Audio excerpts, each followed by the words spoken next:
Hey y'all, so I just wanted to share my 2 cents on this whole Robyn Dixon situation.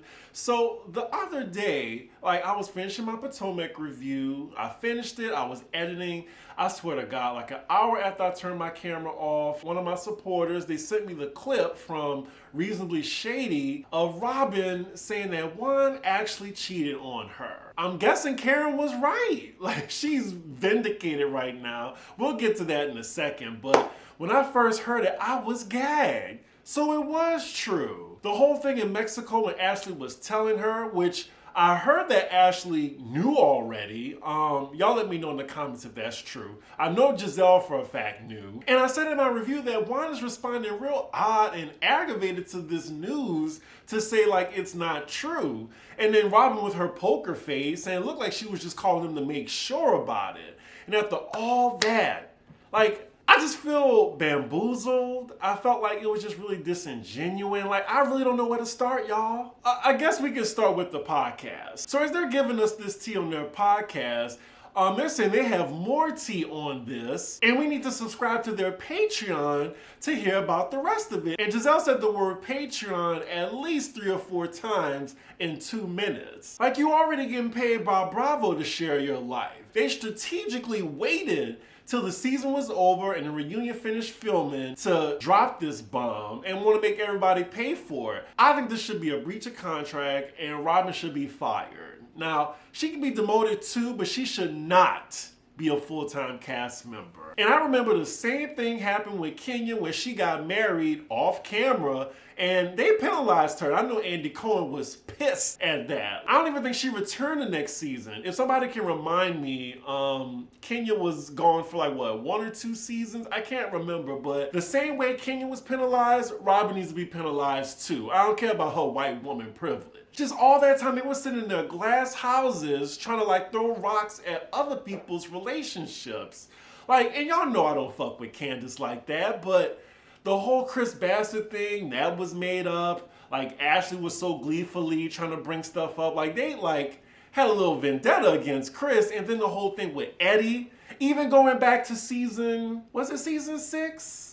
Last season when Wendy went ham on the Eyed Bandits, Robyn had all that shit going on in her house, this whole fake marriage. Already, I was campaigning for Robyn to be off the show because she had the same storyline for 7 years. She'd been engaged for 2. And y'all know I was saying that Robyn is finally activated, she's finally getting messy. And then she do this? My opinion of the Eyed Bandits was low already. I didn't think it could be that lower. Well, congratulations, ladies. You did it. You've done it again, clowns. I don't even want to get on Giselle. I'm going to get on her later. I'm still talking to you, Robyn. I get it, she didn't want that part of her life to be talked about. Maybe she wanted to keep that hidden, but at the same time, you can't be coming after other people's relationships. You can't be hee-hee-heeing at Karen's mess and then Wendy's mess that are all fabricated and not proven. And you got all this shit going on. And they have the nerve to call other women fake. I'm just very disappointed at the whole thing. And then, did she even marry Juan? I want to see the marriage certificate. Really.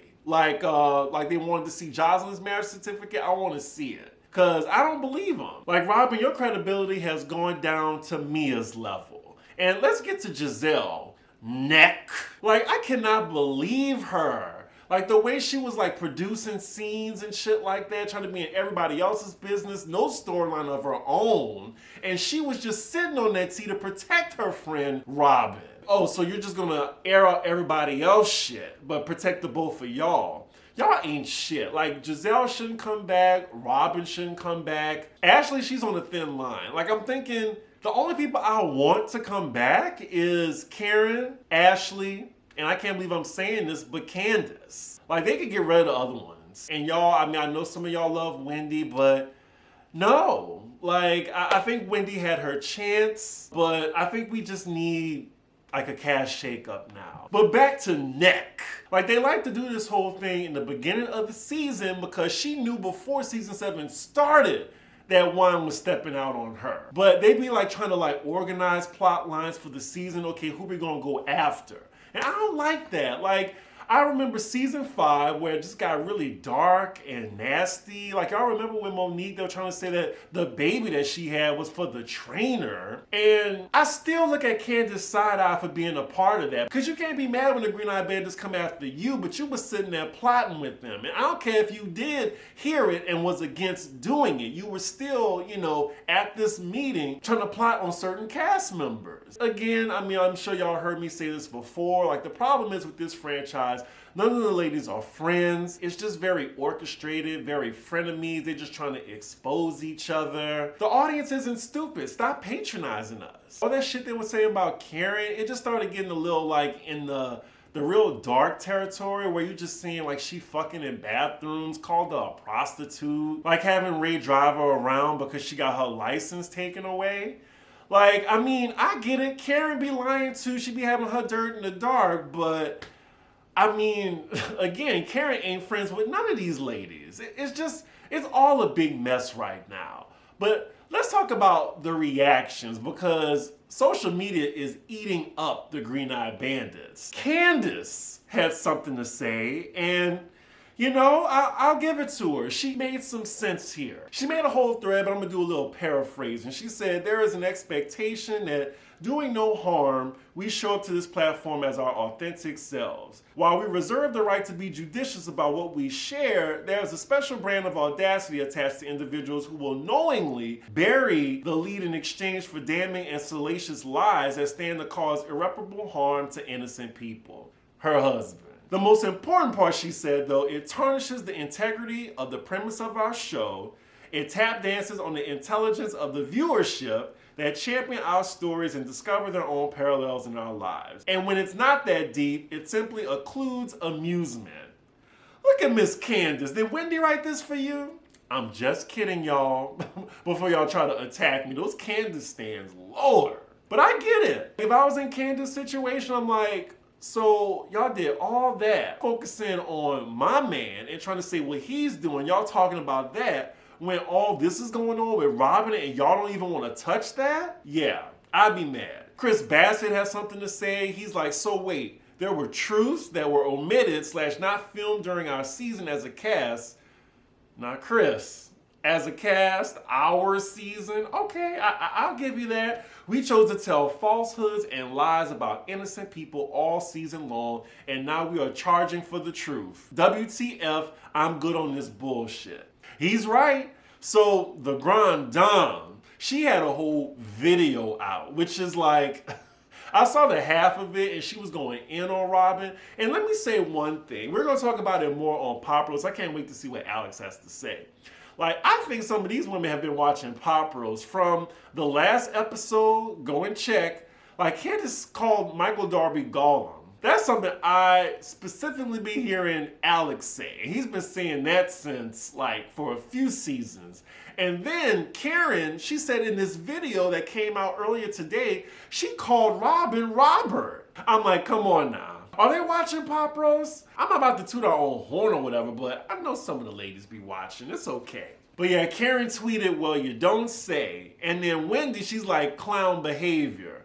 Ooh, I know Wendy is loving this right now because Robyn tried to make a fool out of her and Robyn did it on her own. If Robyn does come back next season, she needs to be roasted. Like, you're going to get that first chair, whether you want it or not. We're going to talk about, Juan stepping out on you, why you decided to marry him in the first place. I also want to hear about his scandal. Because, look, Juan's just turned out to be an ain't shit N-word. He looks a little bit weathered these days, so he ain't really that fine anymore, honestly. I'm trying to think, do I have anything else to share with y'all? Like, I mean, they're just eating them up on social media. I feel like I said everything I had to.